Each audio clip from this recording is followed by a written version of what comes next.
नमस्कार दोस्तों, स्वागत है आप सभी का आपके अपने चैनल सिग्मा यूथ इंजीनियर्स पे। मेरा नाम है विपिन यादव और आज का जो वीडियो है इसमें हम बात करने वाले हैं how to read engineering drawing के बारे में। इंजीनियरिंग ड्राइंग में हमें इन 14 कैरेक्टरिस्टिक्स के बारे में अच्छे तरीके से पता होना चाहिए और जब हम इंजीनियरिंग ड्राइंग रीड करते हैं तब हमें जो फ्रेम्स मिलते हैं उनके बारे में हम जो है यहाँ पर जानने की कोशिश करेंगे।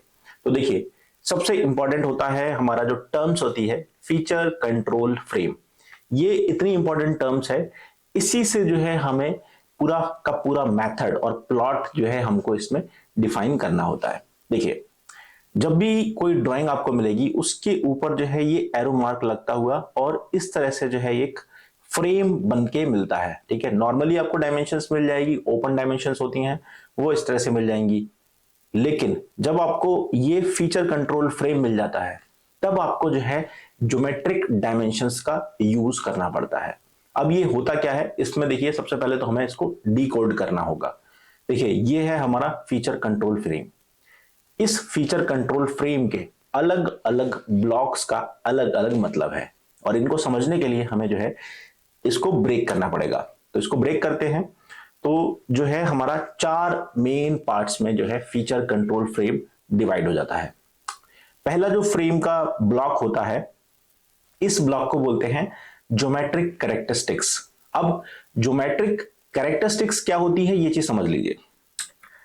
ये आपने ये सब देखे हुए सिंबल्स आपको दिख रहे हैं, ये सभी जो है आपकी ज्योमेट्रिक कैरेक्टरिस्टिक्स हैं। ठीक है, तो ये सिंबल जो है आपको पहले ही ब्लॉक में मिल जाएगा। इससे आपको पता चल जाएगा कि आपका कंपोनेंट में आपको क्या मेजर करना है, फ्लैटनेस लेनी है या फिर स्ट्रेटनेस लेनी है, सर्कुलरिटी, सिलेंड्रिसिटी, पोजीशन।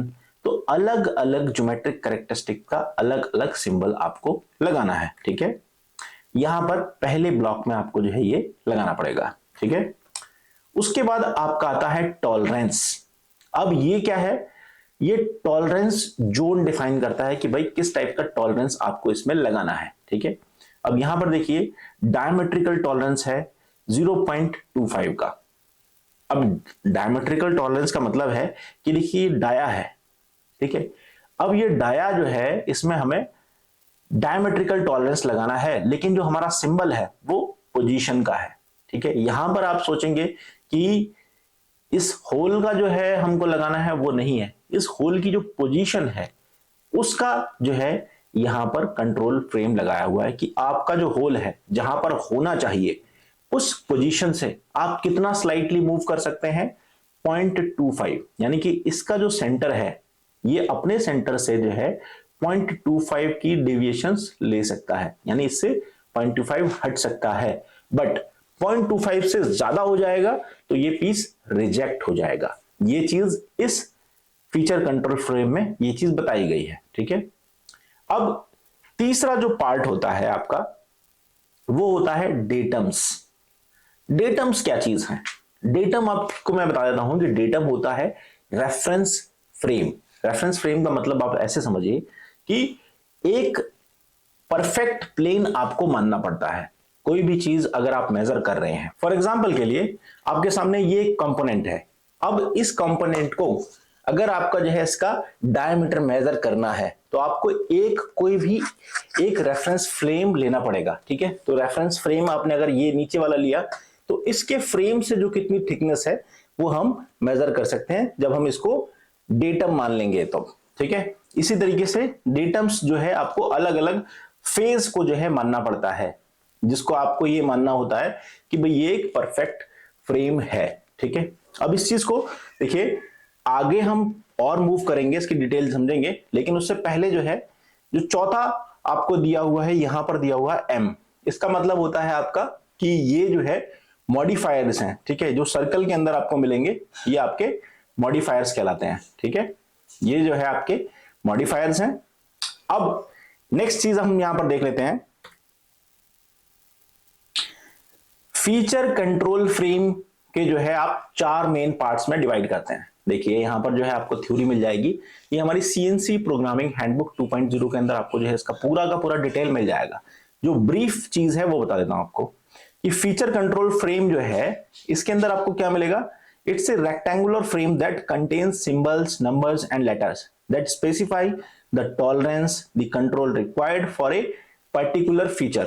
ठीक है, अब इसमें देखो जो first part of the FCF यानी कि फीचर कंट्रोल फ्रेम का है is the geometric characteristic symbol. ठीक है, ज्योमेट्रिक कैरेक्टरिस्टिक सिंबल होता है which indicates the type of features being controlled, किस टाइप का जो है फीचर आप कंट्रोल कर रहे हैं. Second part of the FCF contains the tolerance zone, कितने टॉलरेंस में आप जो है इसको रख रहे हैं. ठीक है, और जो थर्ड पार्ट है FCF का डेटम रेफरेंस फ्रेम, मतलब कि किस डेटम रेफरेंस फ्रेम से आप जो है ले रहे हैं. ठीक है, which identifies the reference plane और axes used to establish the location of the feature. अब चौथा जो है वो है the fourth part of the FCF is the material condition modifier, मतलब कि उस पर्टिकुलर कंपोनेंट के अंदर जो चीज आप मेजर कर रहे हैं कितना मटेरियल आप छोड़ रहे हैं. ठीक है, मैक्सिमम मटेरियल और मिनिमम मटेरियल. ठीक है, या फिर लोएस्ट मटेरियल, MMC और लीस्ट मटेरियल कंडीशन. ठीक है, अब यहां पर देख लीजिए, इसको डिटेल में चलते हैं. सबसे पहली जो कंडीशन है वो है आपका ज्योमेट्रिक कैरेक्टरिस्टिक्स. तो देखो ज्योमेट्रिक कैरेक्टरिस्टिक्स में आपको मैंने बताया कि स्ट्रेटनेस है, फ्लैटनेस है, राउंडनेस है, सिलेंड्रिसिटी है, ये सब जो है आपकी ज्योमेट्रिक कैरेक्टरिस्टिक्स कहलाती हैं. ठीक है, नेक्स्ट है आपका टॉलरेंस. अब टॉलरेंस भी आपका जो है कई टाइप के टॉलरेंस होंगे. डायमेंशनल टॉलरेंस मिलेंगे, ज्योमेट्रिक टॉलरेंस मिलेंगे, पोजीशन टॉलरेंस मिलेगा, सरफेस फिनिश टॉलरेंस मिलेगा, रनआउट टॉलरेंस होगा और असेंबली टॉलरेंस. ये सभी टॉलरेंसेस आपको जो है लगाने पड़ेंगे जब आप ड्राइंग को रीड करेंगे. ये बेसिक्स है. उसके बाद आती है आपकी डेटम. डेटम आपकी तीन टाइप की होती है, प्राइमरी डेटम, सेकेंडरी डेटम और टर्शरी डेटम. तीन तरह की डेटम है. अब हम डेटम को समझते हैं कि डेटम क्या है. डेटम जो है एक थ्योरेटिकली परफेक्ट प्लेन होता है जिसको हम एज्यूम करते हैं जब भी हम मेजरमेंट करते हैं. अब एज्यूम कैसे करना है, देखो यहां पर लिखा हुआ है datum B, theoretical perfect surface. ये जो है थ्योरेटिकल परफेक्ट सरफेस होता है और जब भी आपको डेटम मिलेगा वो एक या तो ब्लॉक में होगा. ठीक है, जैसे आपको ये ब्लॉक मिला हुआ है, ये डेटम को रिप्रेजेंट कर रहा है. ठीक है, बी जो है डेटम को रिप्रेजेंट कर रहा है, कोई ब्लॉक में होगा या फिर सर्कल के अंदर होगा. ठीक है, तो आप समझ जाइए कि जो है ये डेटम को रिप्रेजेंट कर रहा है. ठीक है, और डेटम हम लगाते क्यों है, ये सबसे बड़ा सवाल है. हर एक कंपोनेंट के पास जो है 6 डिग्री का फ्रीडम होता है, 6 डिग्री ऑफ रोटेशन. अब यहां पर देखिए क्या होता है 6 डिग्री ऑफ रोटेशन. ये एक स्क्वायर कंपोनेंट है. ठीक है, अब इसको देखिए, ये आगे भी मूव कर सकता है, पीछे जा सकता है, लेफ्ट जा सकता है, राइट जा सकता है, अप जा सकता है, डाउन जा सकता है. ठीक है, अप जा सकता है और डाउन जा सकता है, और ये अपनी एक्सिस के अराउंड रोटेट कर सकता है. ठीक है, क्लॉकवाइज, एंटी क्लॉकवाइज सब जगह रोटेट कर सकता है क्योंकि इसमें 6 डिग्री ऑफ फ्रीडम है. जब हम इसके एक फेस पर डेटम लगा देते हैं तो यहां पर देखिए, ये देखिए डेटम सिमुलेटर, यहां पर हमने एक साइड पर जो है इसमें डेटम लगा दिया, तो अब ये जो है ना पीछे जा सकता है ना ही आगे आ सकता है. ठीक है, इसमें जो है 4 डिग्री का फ्रीडम रह गया. एक डेटम का यूज करने पर हमारा जो कंपोनेंट है वो 4 एक्सेस में रोटेट कर सकता है, बाकी 2 एक्सेस में हम इसको नहीं रोटेट कर सकते. ठीक है, ये आगे पीछे नहीं हो सकता. लेकिन जब हम 2 डेटम सरफेस लगा देते हैं, यानी कि 2 डेटम का यूज करते हैं, यहां से भी हमने इसको कंस्ट्रेंट कर दिया और यहां से भी कंस्ट्रेंट कर दिया, तो अब क्या है, ये सिर्फ इधर उधर मूव कर सकता है. ठीक है, ये आगे और पीछे मूव कर सकता है, बट ना ही ये इधर जा सकता है, ना इधर जा सकता है, ना ही डाउन जाएगा ना अप जाएगा.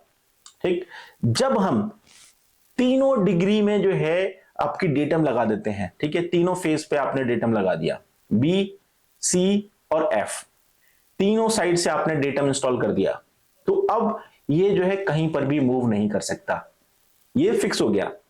तो जब एग्जैक्ट डायमेंशंस हमको मेजर करनी होती हैं तो हम जो है डिग्री ऑफ फ्रीडम को जो है कंस्ट्रेंट कर देते हैं. ठीक है, इसमें क्या होता है कि अब इस प्लेन से भी आप डायमेंशन मेजर करेंगे, इस प्लेन से भी डायमेंशन मेजर करेंगे और इस प्लेन से भी डायमेंशन मेजर करेंगे.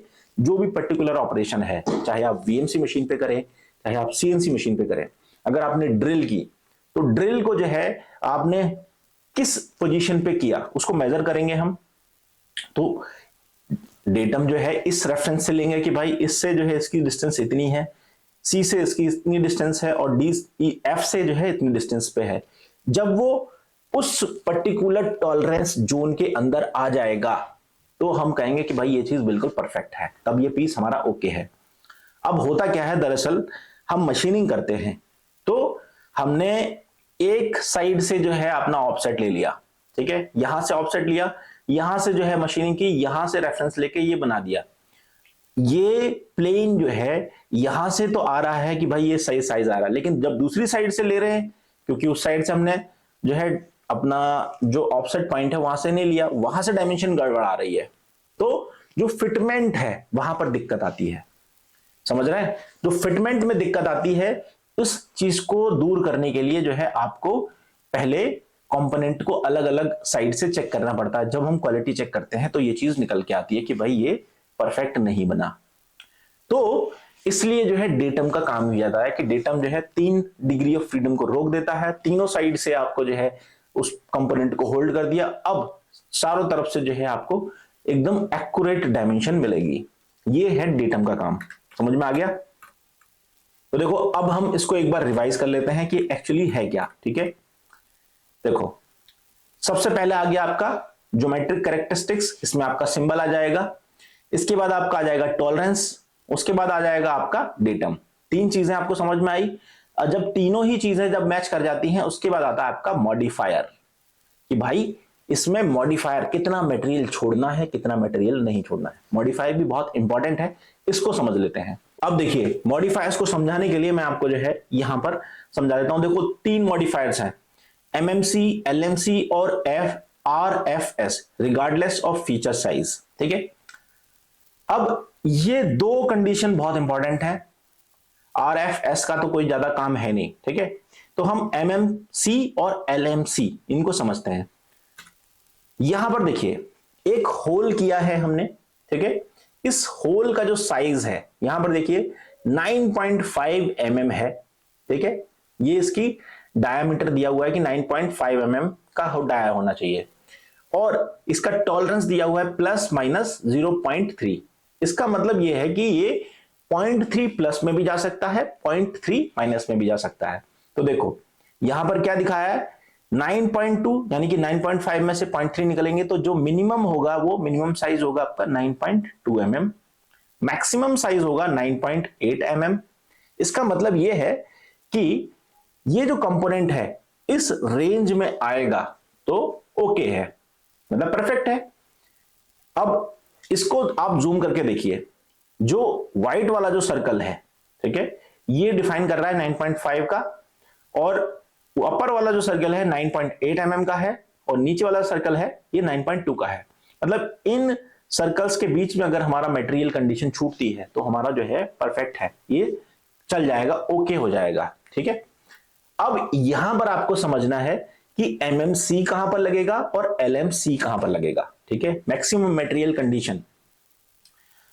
ये देखिए अब एमएमसी को समझने के लिए आपको 2 कंडीशन समझनी होगी, एक है आपकी पिन की कंडीशन, दूसरी है आपकी ये होल की कंडीशन। ठीक है, एमएमसी 2 जगह लगती है। अगर आपके पास कोई पिन है, शाफ्ट है, तो उसके केस में क्या होता है, एमएमसी अलग हो जाता है। देखो यहां पर देखो पिन का जो साइज है 6.0 mm प्लस माइनस 0.5 mm। ठीक है, ये साइज दिया हुआ है इस पिन का, इसमें 0.5 का जो है आपका टॉलरेंस है, प्लस में भी जा सकता है, माइनस में भी जा सकता है। मैक्सिमम साइज 6.5 हो सकता है, मिनिमम साइज जो है आपका 5.5 mm हो सकता है।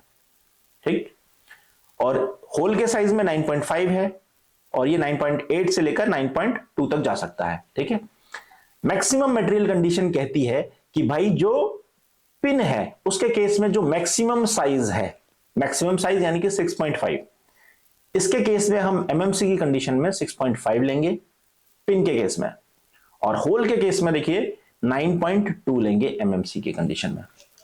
मतलब समझिए इस चीज को थोड़ा और समझिए कि भाई देखो जो बीच वाला सर्कल है इसके ऊपर मटेरियल है, मतलब पिन के ऊपर जो है 0.5 मटेरियल एक्स्ट्रा है, तो ये मैक्सिमम मटेरियल कंडीशन, ठीक।